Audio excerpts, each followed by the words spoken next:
Mesdames, Messieurs, bonsoir et bienvenue aux informations. Le Mali va reconquérir l'intégrité de son territoire national. Aucun centimètre carré ne sera cédé. C'est un message du Premier ministre adressé aux forces armées et de sécurité. Le chef du gouvernement, accompagné du ministre de la Défense et des anciens combattants, était hier à Ségou. Envoyé spéciaux, Ibrahim Traoré, Aliou Touré.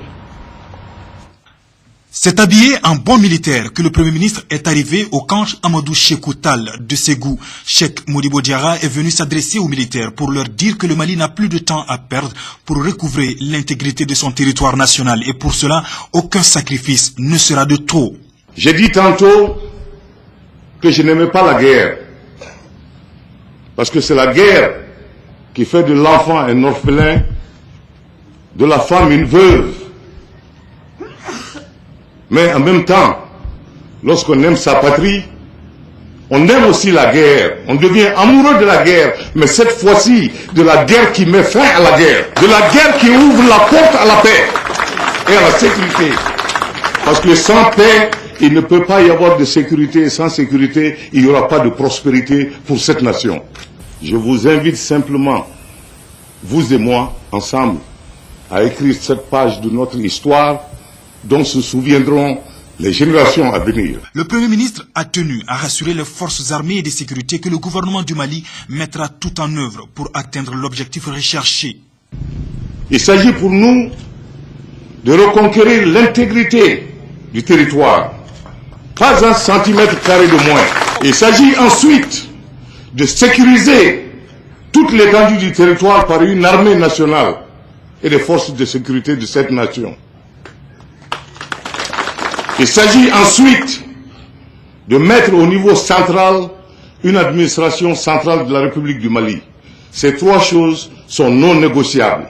Il s'agit de vous mettre dans des conditions, dans des bâtiments dignes de votre rang. Il s'agit de bâtir une armée robuste, une armée moderne, une armée efficiente et efficace, une armée qui fait peur, et par conséquent une armée qui nous apporte la paix. Et si Dieu nous donne le temps et la force de libérer ce pays, je vous promets que mon gouvernement n'épargnera aucun effort pour créer une telle armée, afin que ce que nous vivons aujourd'hui ne se répète plus jamais. Avec un autre ton de fermeté, le ministre de la Défense et des anciens combattants estime que l'armée du Mali doit retrouver très vite sa fierté. Et cela passe impérativement, selon lui, par la discipline. Il n'y a pas d'armée sans discipline. Il n'y a pas d'armée sans rigueur. Les gens, puisqu'ils ont choisi volontairement de venir servir dans l'armée, il faudrait qu'ils en acceptent les conditions. Je suis heureux de constater que la majeure partie de nos effectifs est aujourd'hui prête à supporter les rigueurs de la vie militaire, à en accepter toutes les conditions pour se plier à la hiérarchie militaire classique. Sans ça, on ne peut pas former une armée. L'occasion est aussi opportune pour le commandant en second de la 2e région militaire d'évoquer la situation sécuritaire calme de son secteur.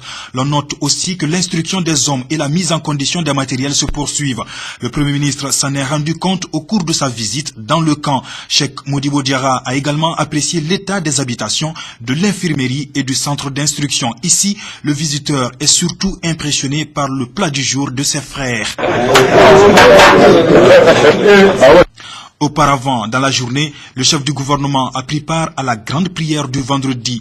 Tous implorent ici le Tout-Puissant que le Mali retrouve la paix sur l'ensemble du territoire national. Ce le plus ardent, c'est la unification de notre pays. C'est la paix des âmes et des esprits dans notre pays. C'est ce que je souhaite pour mon Mali. Le très cher Mali pour nous tous. Je pense que les Maliens prient déjà beaucoup.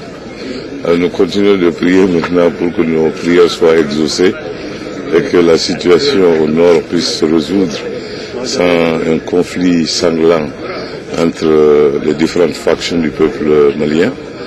Et bon, que la volonté de Dieu soit faite.